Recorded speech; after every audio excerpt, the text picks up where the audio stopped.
Patris et Filii et Spiritus Sancti.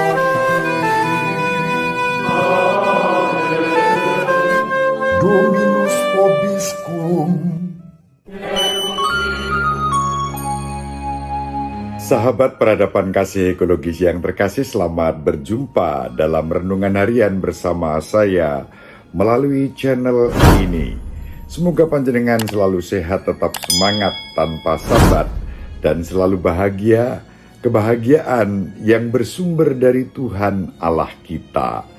Mari kita awali perjumpaan kita dengan bersatu di dalam doa. Allah Bapa yang Maha Pengasih dan Penyayang, janji dan kesetiaan-Mu senantiasa Kau penuhi. Mampukanlah kami membalas kasih dan kesetiaan-Mu itu dalam pelayanan kami kepadamu, kepada sesama, demi menjaga keutuhan ciptaan dan kelestarian lingkungan. Dengan pengantaraan Tuhan kami Yesus Kristus Putra-Mu, yang hidup dan berkuasa bersama Diko dalam persatuan Roh Kudus, Allah Tritunggal Maha Kudus yang esa sepanjang segala masa. Amin. Sahabat peradaban kasih ekologis yang terkasih, mari kita baca bacaan pertama yang dikutip dari kitab Tobit. Inilah kisah Tobit, suku Naftali yang diangkut sebagai tawanan pada zaman Salmaneser, Raja Asher. Aku, Tobit, menempuh jalan kebenaran dan kesalehan seumur hidupku, dan banyak melakukan kebajikan kepada para saudara, dan segenap bangsaku yang bersama dengan aku telah berangkat ke pembuangan ke negeri Asyur, ke kota Niniwe.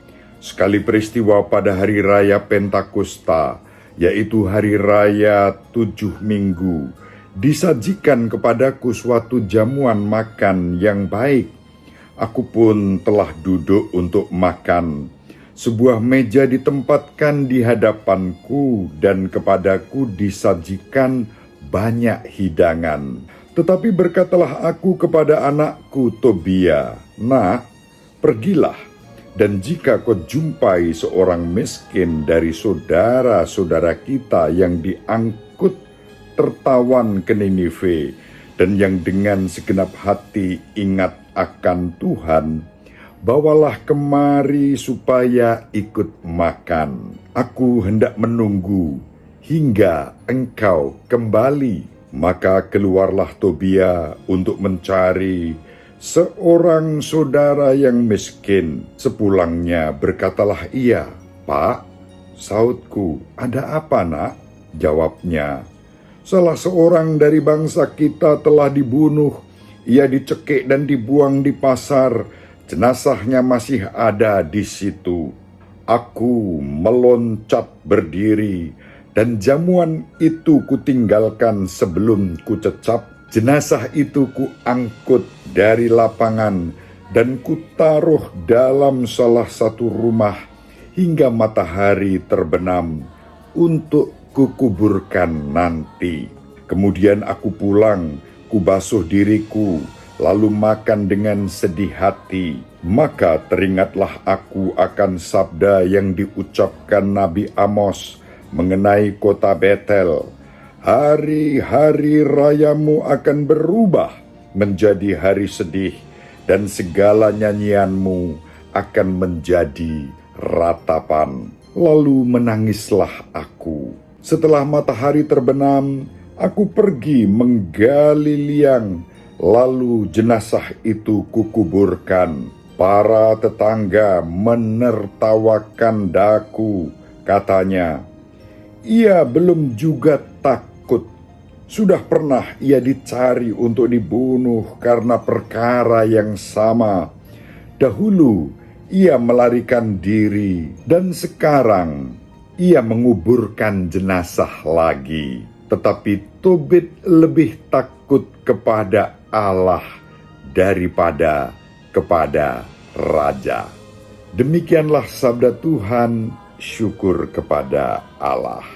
Sahabat peradaban kasih ekologis yang terkasih, pada hari ini saya sengaja memilih bacaan dari kitab Tobit yang merupakan bagian dari kitab Deuterokanonika. Dalam perjumpaan kita dengan sahabat-sahabat kita sesama umat Kristiani, terutama dari gereja-gereja Protestan denominasi tertentu, mereka kerap kali salah paham dengan kita terkait dengan kitab Deuterokanonika. Sekarang ini seiring dengan membaca kitab-kitab Deuterokanonika seturut penanggalan liturgi Gereja Katolik, baik kalau kita mencoba memahami apa itu yang dimaksud dengan kitab Deuterokanonika, termasuk yang kita baca pada hari ini, kitab Tobit.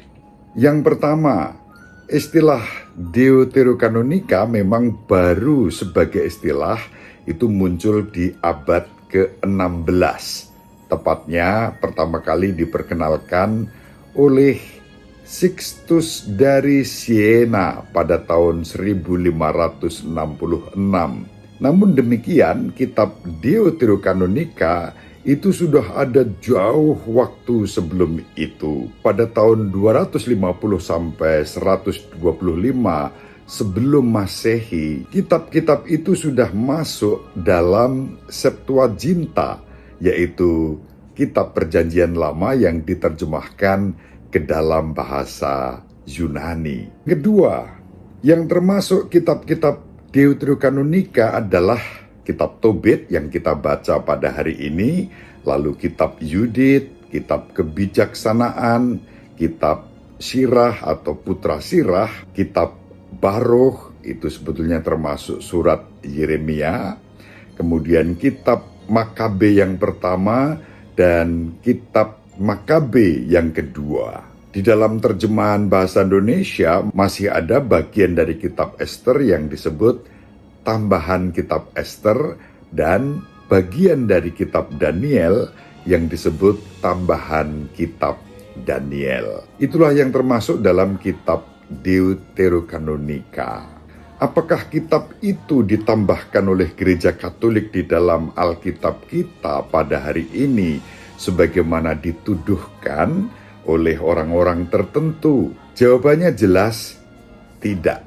Sesungguhnya kitab Deuterokanonika merupakan satu kesatuan dengan kitab Perjanjian Lama. Maka kitab Deuterokanonika yang kita pakai dalam Gereja Katolik sampai hari ini itu sebetulnya sudah masuk dalam kitab edisi Vulgata, yaitu kitab yang diterjemahkan dari bahasa Ibrani ke bahasa Latin. Kitab Deuterokanonika yang kita pakai termasuk juga di dalam edisi Septuaginta, yaitu kitab Perjanjian Lama yang diterjemahkan ke dalam bahasa Yunani pada tahun 250 sampai 125 sebelum Masehi.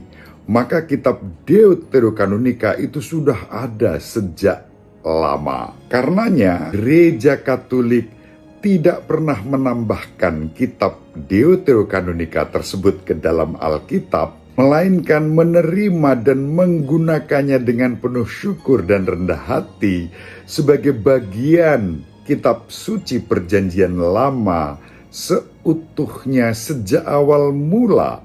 Sebab kitab Deuterokanonika telah termasuk dalam kanon Septuaginta yang tadi saya sebutkan, yaitu kitab suci yang bahkan dipergunakan oleh Yesus sendiri dan para rasul.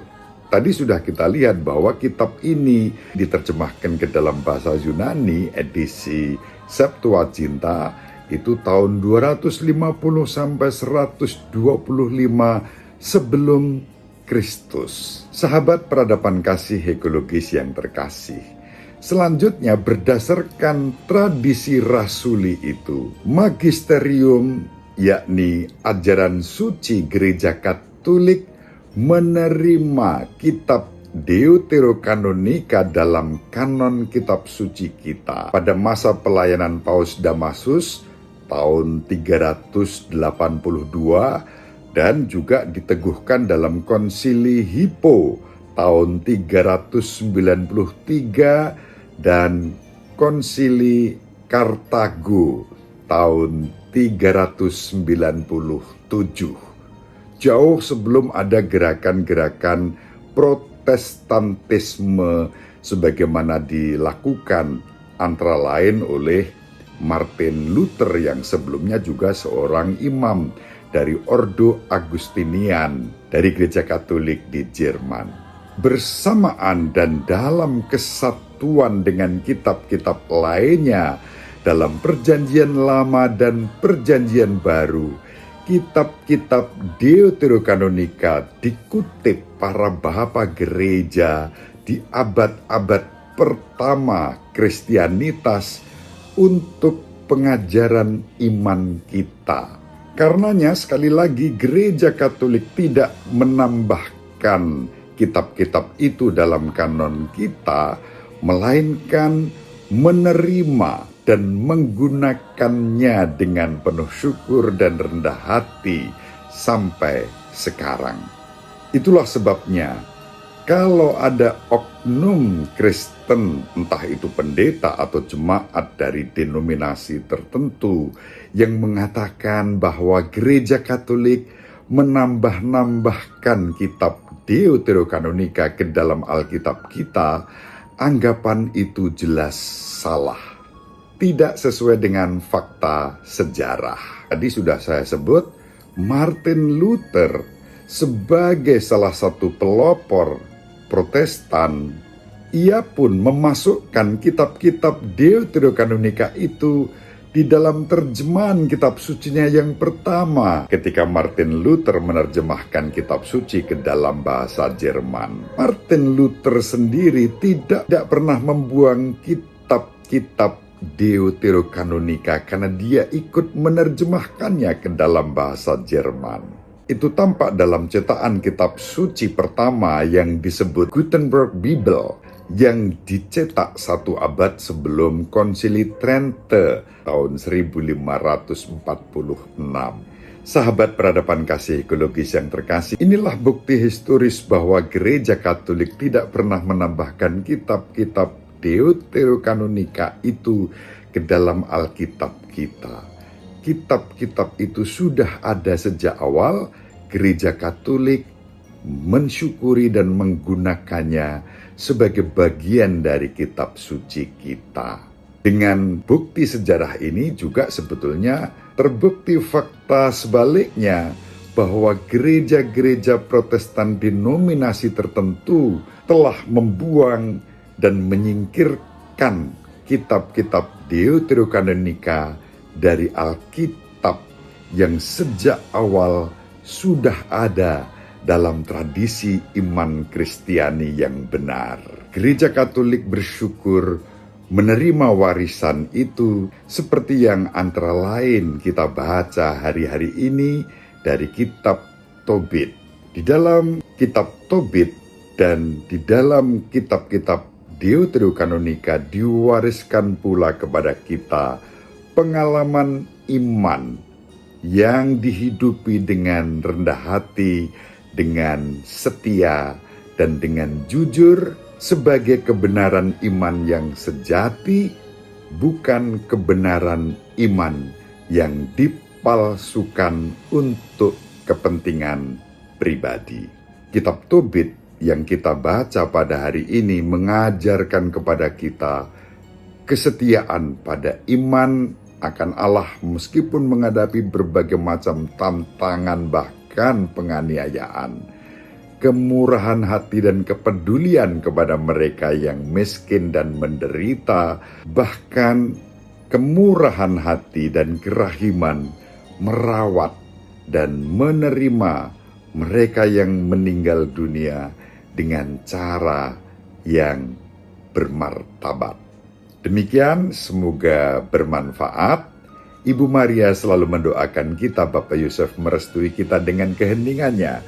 Semoga panjenengan semua sahabat peradaban kasih ekologis yang terkasih bersama seluruh anggota keluarga dimanapun berada, dibimbing, dilindungi, dan diberkati oleh Allah yang Maha Kuasa, Bapa dan Putera dan Roh Kudus. Amin. Terima kasih, salam sehat, tetap semangat tanpa sambat, selalu bahagia. kebahagiaan yang bersumber dari Tuhan Allah kita. Salve, salam sejahtera, shalom, berkah dalam. Sahabat peradaban kasih yang terkasih, sampai jumpa pada episode berikutnya. Terima kasih atas kebersamaan kita. Salam peradaban kasih ekologis, berkah dalam.